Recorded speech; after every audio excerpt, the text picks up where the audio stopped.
थोड़ा एक्सप्लेन कर देंगे ये अमृत 2 के तहत कहाँ से कहाँ तक पाइपलाइन डल रही है और किस तरीके का ये प्रोजेक्ट है? जी हाँ, आप कौन हैं, आपका परिचय? मैं अधीक्षण यंत्री कैलाश चौधरी जी। इसमें सबसे बड़ी समस्या ये थी कि सुक्ता ये जो लाइन हम डाल रहे हैं इसमें हम ये चाहते थे कि जो गर्मी के दिनों में पानी की चोरी होती है, उस चोरी के एरिया से हम नई पाइपलाइन इसलिए नहीं डालना चाहते कि आगे 30 साल तक शहर को दुख तकलीफ ना हो। इसलिए ना हो क्योंकि पानी चोरी एक टेंडेंसी होती है। जब गर्मी उनके खेत सूखेंगे तो निश्चित रूप से अभी ये GRP लाइन है जो कि प्लास्टिक की लाइन मानी जाती है, उसमें वो गर्म सूजे से या गेती या फावड़े से चप्पल से छेद कर देते हैं। अब क्या करेंगे, यदि हम वहीं से लाइन डालते हैं तो ये होगा ये कि उसमें जो बैटरी ऑपरेटेड ड्रिलिंग मशीन आती है आजकल, हैंडी आती है, उनसे वो धीरे धीरे छेद करके वो फिर छेद बना देते हैं। तो हम इस एरिया से निकलना चाहते थे, इसलिए हमने अलाइनमेंट को नया खोजा।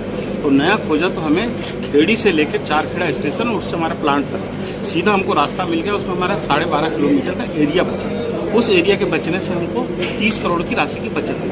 30 करोड़ की राशि की बचत में से हमने डिस्ट्रीब्यूशन लाइन 56 किलोमीटर बढ़ा दी, हमने 10 पानी की टंकियाँ बढ़ा दी, हमने सुक्ता का जो WTP प्लांट है वो नया ले लिया, वो 57 साल पुराना। तो इस तरह से इस शहर को 30 करोड़ की बचत हुई। उससे इस शहर की जो समस्याएं 2055 तक की वो हमारी 80-90% सॉल्व। अच्छा, ये बताएं अमृत 2 में ये जो कितने करोड़ रुपए सैंक्शन हुआ है?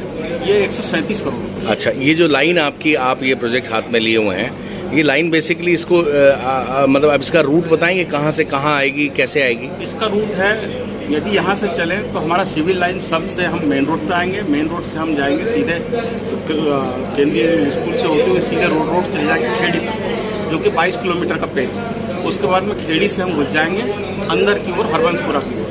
हरबंसपुरा के पास में जंगल आता है जो 2.88 किलोमीटर, उसको जैसे ही क्रॉस करते हैं तो हमारा बैक वाटर आ जाता है। वो जो 600 मीटर है, 600 शुरगांव बंजारी के आसपास? नहीं, शुरगांव बंजारी नहीं, हरबंसपुरा से अपने चारखेड़ा स्टेशन। ओके।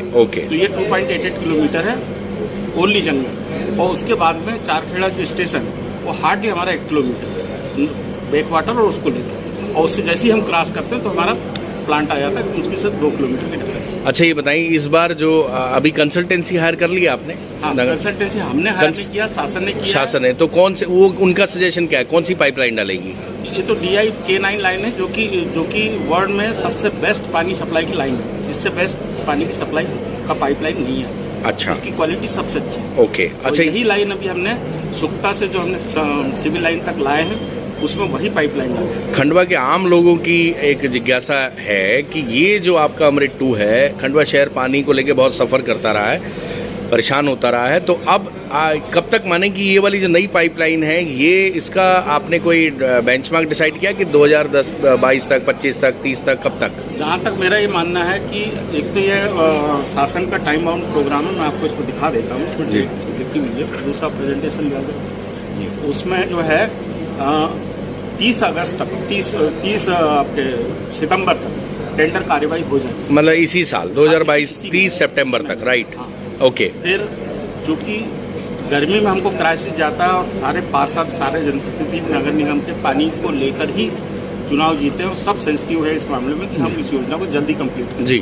तो हम ये चाहते हैं, जैसे हमने सुक्ता वाली योजना को गर्मी के पहले खत्म कर दिया मार्च में, तो हमारी कोशिश होगी, यदि टेंडर समय पे हो गया, समय पे वर्क ऑर्डर हो गया, तो हमारी कोशिश होगी हम गर्मी में आपके इसके पहले ही, मतलब जब से हमारा क्राइसिस चालू था और टैंकर चालू थे उसके पहले हम इस काम को कंप्लीट। अच्छा, एक बात और बताएं, जैसे पिछली जो योजना थी नर्मदा, उसका जो कंपनी है वो नर्मदा, मतलब एक कंपनी है उस मेहता एसोसिएट्स, तो क्या इसमें भी वही है क्या? जी हाँ, इसमें भी मतलब वही है? वही है। उसके संबंध में मैं बताऊँ आपको, पास्ट उसका एक्सपीरियंस तो बहुत खराब रहा, तो फिर उसको ही क्यों? आज चूंकि मैं बहुत जगह रहा हूँ, जहाँ तक मेरा अनुभव है, मेहता कंसल्टेंट MP का सबसे बेस्ट कंसल्टेंट आज की स्थिति। रही बात विवाद की, पिछले विवाद, तो पिछले विवाद में ये हुआ है कि कास्ट बचाने के लिए उसमें भी उन्होंने DI लाइन ही डाली थी, लेकिन यहाँ की जो भी सिचुएशन उस टाइम पर रही होंगी, तत्कालीन सिचुएशन, तो उसको उन्होंने कास्ट बचाने के लिए जो नगर निगम का अंशदान है वो नहीं दे पाने की असमर्थता की वजह से ये GRP लाइन यहाँ से प्रस्ताव पास करके शासन से पास करवाई गई। तो ये जैसे भी जिस लेवल पे भी गलती हुई है उसमें मेहता एसोसिएट्स का दोष नहीं है। अच्छा, ये बताएं, अच्छा ये बताइए, मान लेते हैं 10 करोड़ रुपए सिर्फ अंशदान था नगर निगम का, माफ कीजिएगा, कितना था उस समय?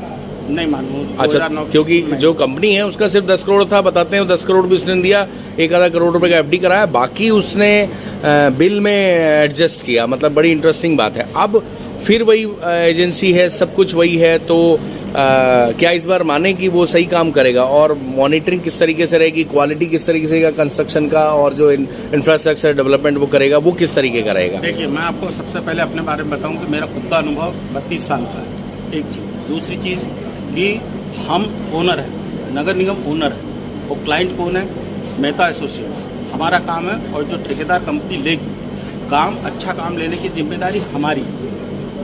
तो निश्चित रूप से हम अच्छा काम करेंगे। जैसे सुक्ता वाला काम की अभी तक एक भी समस्या नहीं है, और भविष्य में भी नहीं आने वाली है। इतना हमने अच्छा काम किया, तो इसको भी उसी गुणवत्ता के साथ में कराएंगे। तो ये जो लोगों की जिज्ञासा है, वो जिज्ञासा पिछली बार जैसी गलती तो नहीं होनी। तो 2 साल में ही कंप्लीट हो जाएगी आपको लगता है? सितंबर में इसका आपने बोला कि टेंडर हो जाएंगे? नहीं, पाइपलाइन का काम जो है, चूंकि हमारा सॉफ्ट सॉइल है, यहाँ से खेड़ी तक का जो पोर्शन है उसमें हमारा मुश्किल से 2 किलोमीटर हार्ड सॉइल है। उसके बाद में खेड़ी से लेकर जो पूरा एरिया है वो सॉफ्ट सॉइल है। तो हमारी स्पीड बहुत ज़्यादा रहेगी, और हम इसको 3 पार्ट में करेंगे। एक तो हम लाएंगे वहाँ से, उस साइड से आएंगे ताकि हम जल्दी से नदी क्रॉसिंग कर लें, बैक वाटर क्रॉसिंग कर लें, और एक लाइन हम इधर से ले जाएंगे हमको एल से उधर काम करेंगे। ठेकेदार को 2 पार्ट में क्लियर कराएंगे, और बीच में हमारा जो पोर्शन बचता है उसमें भी कोशिश करेंगे कि ठेकेदार को मनाएं कि हम उस पार्ट में भी एक साथ काम करें। तो हमारी 3 साइड एक ही काम के लिए चलेंगी। तो निश्चित रूप से हम 2 साल तो नहीं, 1 साल भी नहीं, हम कोशिश करेंगे 6 से 8 महीने में काम। मतलब इसका मतलब ये है कि अगली गर्मियों तक, ये जो गर्मी का सीजन आएगा, इसमें खंडवा को साफ सुथरा अच्छा पानी पूरी संभावनाएं मिल जाएगा। अच्छा, ठीक है। और एक क्वेश्चन और था, जो आपका एक क्वेश्चन था कि भाई विश्वा वाला जो काम है उसमें क्या होगा। तो देखिए, विश्वा कंपनी का रोल हो जाएगा खत्म। ठीक है। उसके एग्रीमेंट में लिखा होगा 3 महीने पहले यदि हमको बंद करना है तो हमको 3 महीने पहले उनको नोटिस देना पड़ेगा। वो 3 महीने जितने जल्दी हम बंद करेंगे, जितने जल्दी काम खत्म करेंगे, उतने जल्दी जो हम एवरेज 25 लाख रुपए महीना देते हैं उनको, उसकी बचत भी नगर निगम को होगी। तो वो जो है हम भी चाहते हैं कि सुक्ता कंपनी को, विश्वा कंपनी को नगर निगम खंडवा से जल्दी मुक्त किया। तो ये जो इंफ्रास्ट्रक्चर ऑलरेडी इतना 100 करोड़ रुपए के आसपास स्टेब्लिश है, उसका क्या होगा इसके आने के बाद? वो तो एग्रीमेंट की कंडीशन के हिसाब से एक टीम उनकी बैठेगी, एक टीम हमारी बैठेगी, और दोनों के बीच में सारी चर्चाएं होंगी, और बीच का रास्ता निकाल के देखिए क्या है। कभी भी जो एग्रीमेंट होता है वो 2 पक्षों का होता है। 2 पक्ष में से यदि किसी नहीं, तो उसने दिया क्या खंडवा को? दिया क्या उसने? देखा जाए तो इन्वेस्टमेंट भी खास नहीं की। जो आपका लैंड है वो गवर्नमेंट की है, पैसा मैक्सिमम गवर्नमेंट ऑफ इंडिया और स्टेट गवर्नमेंट का है, नगर निगम का है। हम उसको एम्प्लॉय की सैलरी दे रहे हैं, हम उसको हर महीने फिल्टर करने का पैसा दे रहे हैं, हम उसको बिजली बिल दे रहे हैं। एक्चुअल में वो खुद क्या कर रहा है? उसके बावजूद उसने सारे पानी के रिसोर्सेज पे कब्जा कर लिया। तो क्या अब ऐसा तो नहीं होगा? आपका जो क्वेश्चन है बहुत जायज क्वेश्चन है। इसी के लिए तो 2 टीम बनेगी। एक हमारी टीम बनेगी जो हमारे हितार्थ जो भी पॉइंट है, जो भी उसके एग्रीमेंट में था, जो उसको करना था और नहीं किया, वो सबका आकलन करके, वो हो सकता है हमसे 100 करोड़ की राशि मांगे, क्योंकि उसका एग्रीमेंट 2034 तक का है ना। और हम चाहेंगे कि हम उससे जो कमियां हुई है उसके हिसाब से हम 200 करोड़ की रिकवरी उस पर ठोके। तभी तो एक क्वेश्चन होगा, बीच में से जो रास्ता निकलेगा वो ऐसा होगा कि शहर को मंजूर होगा। ठीक बात है। जब प्रीवियस टाइम जब पाइपलाइन बिछानी थी तो कुशन नीचे डालना होता था, कंक्रीट, बालू, रेत, वो ज़्यादातर देखा गया कि वो नहीं पाया गया, कहीं ना कहीं वो गड़बड़ी थी। तो इस बार जब पाइपलाइन आप बिछवाएंगे तो जो कुशन पाइप के नीचे देना है उसको सपोर्ट चाहिए, क्योंकि वाइब्रेट होती है, पाइपलाइन फूटती है। तो इस तरह की सिचुएशन इस बार तो नहीं होगी? नहीं, इस बार का चूंकि जीआरपी लाइन का मटेरियल जो होता है, प्रैक्टिकली जो होता है उसको कुशन चाहिए। कुशन इसलिए भी चाहिए क्योंकि उसके ऊपर यदि कोई प्रेशर पड़ा तो चूंकि प्लास्टिक का पाइप है वो दबाव में टूट, किसी भी चले जाए या कोई पोकलैंड चले जाए तो निश्चित रूप से टूट जाए। लेकिन DI लाइन जो K लाइन है बहुत मजबूत पाइप है, इसको कुशन की ज़रूरत नहीं है। लेकिन आपके क्वेश्चन के हिसाब से एक चीज़ और बता दूं, जहां हमारा नदी नाले क्रॉसिंग का पोर्शन है, हमारे 2 एक बैक वाटर 600 मीटर का, 2 नदियां हैं, 2 नदियों की चौड़ाई आप एवरेजली मान लीजिए 200 मीटर, और 2 नाले आएंगे तो उनका मान लीजिए 25-25 मीटर। तो ऐसे जो लेंथ, इसमें हम जो पाइप डालेंगे वो पाइप ऐसे डालेंगे कि पहले हम नीचे एक लेयर बिछाएंगे कंक्रीट की 1 फुट, और उसके बाद में हम पाइप बिछाएंगे, फिर पानी बहाएंगे। पानी बहा के देखेंगे कि वहाँ पे कहीं लीकेज तो नहीं है। लीकेज कंप्लीट होने के बाद में 3 ट्रायल के बाद में फिर हम उसकी हेवी कंक्रीटिंग करेंगे, हेवी कंक्रीट मटेरियल्स। वो ऐसे करेंगे कि हमारा एक आधा मीटर ऊपर रहेगा, आधा मीटर साइड में रहेगा, आधा मीटर दूसरे साइड में, ऐसा पैक कर देंगे। पैक होने के बाद में 100 साल तक ये मान के चलते हैं कि उससे कोई लीकेज नहीं हो। इस बीच में हमको एपॉक्सी मटेरियल डालना पड़े या कुछ भी उस पर लीकेज रोकने के लिए वो करना।